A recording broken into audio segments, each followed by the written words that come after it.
Assalamualaikum warahmatullahi wabarakatuh. Halo semua, keadaan cerita kita dimanapun kalian berada. Jadi hari ini aku ada di cafe coffee shop Flower di Jalan Flower di Kota Medan. Jadi hari ini aku ditemani sama teman-teman dari penggiat media sosial dan juga pekerja seni di dunia digital. Itu ada Reza Rahardian. Halo. Oh, ini Reza siapa? Reza Rahardian. Betul, berarti sekalian kita ngundang artis nih. Ini dari abang? Dari Dimas Anggara. Dimas Anggara. Dimas Anggara. Oh, bukan. Reza Rahardian, Dimas Anggara. Oke. Artis dua-dua. Bukan orang stand up komedi ya ini ya.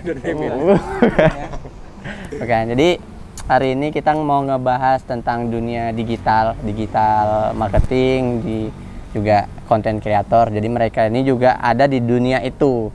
Jadi pertama aku pengen tahu apa sih pekerja kreatif menurut kalian di dunia digital. Reza dulu kan. Oke, pekerja kreatif ya. Ya, basically itu berhubungan dengan sesuatu yang menghasilkan ide, pikiran ya. Segala sesuatu yang berbau kreativitas. Bisa itu dari segi desain, dari segi sebuah produk, ataupun ya, ide-ide baru atau inovasi-inovasi baru. Jadi ya medianya macam-macam sih Bang, banyak berbagai inilah ide-ide yang bisa dikembangin dari pikiran, olah pikir ya menurutku. Tapi sekarang Reza lebih ke dunia digital ya? Desain sih. Desain dalam bentuk digital. Kalau ada juga desain yang bentuknya media cetak ya? Cetak gitu. Menurut Dimas? Kalau menurut aku sih sebenarnya jawabannya hampir sama kayak Reza juga ya. Cuma tapi balik lagi kayak sebenarnya artinya tuh sama kayak pekerja seni lainnya, cuman dikemas dalam bentuk digital gitu. Jadi sebenarnya medianya ada, media gambar juga ada, media video juga ada. Sebenarnya sama aja sih. Tapi, kalau kalian lebih fokus di digital ya, masing-masing digital ya, karena memang dunianya mengarah ke digital ya. Kalau kita ulang lagi ke belakang ini, dari umur berapa bisa buat desain Reza? Kalau aku SD mungkin Bang ya, mungkin SD pakai apa? Itu aku diajarin sama omku. Omku itu dia desainer. Dia baju, bukan? Bukan. Desainer banyak ya kan, grafis. desainer. Jadi sebenarnya dialah yang memperkenalkan aku dengan dunia digital, dunia desain. Nah, itu pertama kali diajarinnya pakai komputer yang masih tabung, layar tabung.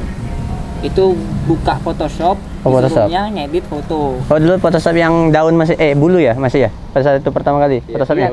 Iya kan, bulu itu kan? Bulu merak itu nggak salah. Iya. Oh, berarti Itu sih pertama kali. dari SD udah mengenal Photoshop? Iya. Aku aja mengenal Photoshop di kuliah atau SMA gitu. Si Reza udah malah dari SD udah. Jadi pas dari SD udah kenal Photoshop, udah mulai ngedit gambar pada saat itu. Itu foto yang diedit. Masih foto. Belum masuk ke desain. Kalau Dimas? Kalau aku kenal dunia desain itu mulai dari tamat SMP sih, baru masuk SMA, karena aku sekolah di dunia desain juga kan. Oh, multimedia dulu ya? Ya, multimedia. Jadi udah mulai kenal Photoshop, Corel, segala macamnya di SMA sih. Di SMA pasti kalian punya pertama desain yang sampai sekarang pasti kalian ingat. Kayak aku dulu pertama kali desain buat plang tokoku sendiri. Banyak struknya, banyak warnanya. Kalau kalian ada nggak yang pertama kali yang diingat? Nggak pun misalnya waktu Reza nggak SD paling cuma pengenalan Photoshop ini buat ini itu. Pertama kali kalian buat desain lah. Dulu itu waktu SMA. Mulanya nih SMA lagi nih ke desain. Jadi dulu ngejual stiker gitu, Pak. Oh, di SMA udah mulai, itu udah terbilang bisa menghasilkan kan? Iya. Bukan desain yang kayak bikin flyer, browser gitu enggak. Kayak masih stiker, terus undangan gitu. Itu udah dibayar? Yang stiker aku jual lagi kan. Oh, jual, cetak jual. Iya, kalau yang undangan ya masih kayak saudara-saudara gitu kan. Oke, kalau si Dimas? Kalau aku pertama kali dulu zaman SMA dulu masih zamannya band-band metal. Ingat? Oh iya. Jadi suka sama gambar-gambar yang berbau metal gitu kan. Terus, Oh yang kawat-kawat gitu. ya gitu ya. Jadi aku Nggak jelas-jelas, ya. tulisannya susah dibaca. Paper sendiri. Kayak ini ya kan, kayak yang aku robot atau enggak kita ketik susah baca ininya. Ya, Hampir-hampir kayak gitu ya. Sih dia. Kayak gitu. Cepta atau apa? Ya. Oke. Tenang aja gitu. Pernah nggak buat project dibayar seikhlasnya atau nggak pernah dibayar? Nggak dibayar. Pastilah. Semua desainer rasaku feelingku ya pasti pernah gitu. Iya. Itu kayaknya proses mereka sih. Tapi waktu buat itu udah punya kualitas atau masih Nah, belajar? Nah, sampai sekarang pun aku juga ngerasa aku masih belajar. Oh Jadi ya. tergantung kesiapan kita juga mau itu buat berbayar atau masih belum ngerasa sanggup dibuat sama orang bayar gitu. Ya tergantung kita juga lah masing-masing gimana. Kalau sama Dim, itu juga. Iya, gitu juga sih. Pasti. Semua desainer pasti pernah kayak gitu. Iya. Pasti pernah rasanya. Aku juga pernah. Jadi kayak yang berbasis Abang pun juga pertemanan gitu ya kan, minta tolong apa segala macam ya udah. Tapi gitu. kita gini juga ya. Kalau waktu itu masih belajar, oke lah bisa.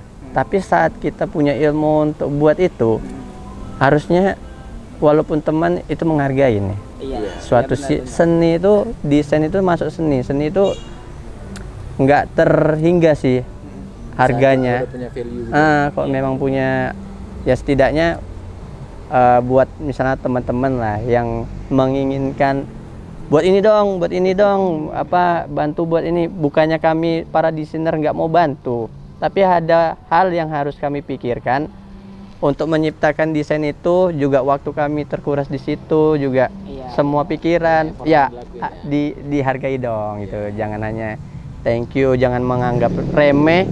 Kalau cuma buat kayak gini doang, ini pun apa? Kadang kita Relate.